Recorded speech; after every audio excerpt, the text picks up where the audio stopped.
علیکم و رحمت الله و برکاته. علیکم السلام و رحمت الله و برکاته. من درباره شیعه ها در کدام دینند و اونها نیز مسلمانند، درباره جواب بدید. شیعه ها در دین اسلام خواهرم، یعنی ببخشید سوالتان یکم. شیعه ها ما مسلمان میگویند، از آن میدهند، نماز میخوانند، فقط که در بسیار مسئله ها از اهل سنت و الجماعت و حتی از اسلام بیرون شده میروند. و در کتاب های اهل سنت و الجماعت، مثلا در کتاب عقیده اهل سنت و الجماعت بود، شرح ابن عثیمین من شخصا خوانده بودم، باز احمد فرید بود خودم خوانده بودم که تمام اهل سنت و الجماعت همه شیعه رو کافر نمیگویند. میگویند شیعه هایی که مخصوص لعنت کردن صحابه رو حلال میدانند، کمک پرسیدن از علی رو حلال میدانند، یعنی بر علا میگویند و دیده و دانستن اینها کافرند. اما همه شیعه حرام در عقیده اهل سنت و جماعت نیست، اما جدا جدا در وقت حکم دادن، وقتی که آنها دیده و دانسته و هیچ گشتنی نیستند، در این وقت حکم میکنید. اما همش با مسلمان میگوید ما در دین اسلام هستیم، میگوید لا اله الا الله محمد رسول الله میگوید.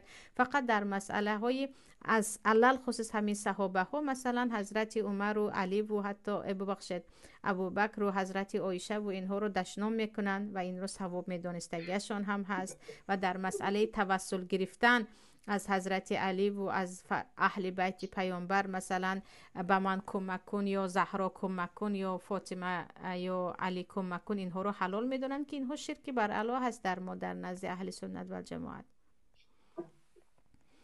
و پیدایششان فاطمه، عجایبش این است که پیدایش شیعه به دست عبدالله ابن سبع یهودی می باشد. عبدالله ابن سبع یهودی اصلش از یمن، یهود به خاطر ضربه زدن به مسلمان خودش رو مسلمان اعلان میکند و یکم فتنه که میکند میگوید چرا عثمان خلیفه است باید خلیفه علی باشد، چرا بعد از وی میگن چرا به علی ظلم شد و حتی بعدن علی جانشین پیامبر است، بعد از پیامبر بعد از خودش علی رو ماند. همین گونه همین عبدالله ابن سبع شروع کننده مذهب شیعه ها و شروع کننده این همه بدبختی و ناعدالتی و بی‌انصافی است. و اگر ببینید در شیعه ها تا امروز ببینید، مثلا یا همون بعضی تاجیک هایی که امروز خودش رو شیعه گفته به یوتیوب میبروید، میبینید که به یگان خیر دعوت نمیکند، یعنی و تواصوا بالحق و تواصوا بالصبر نه، فقط این گونه به انصافی کرده بود، این گونه، یعنی شما رو میخواهد که خیلی رحم کنید به اهل بیت پیامبر و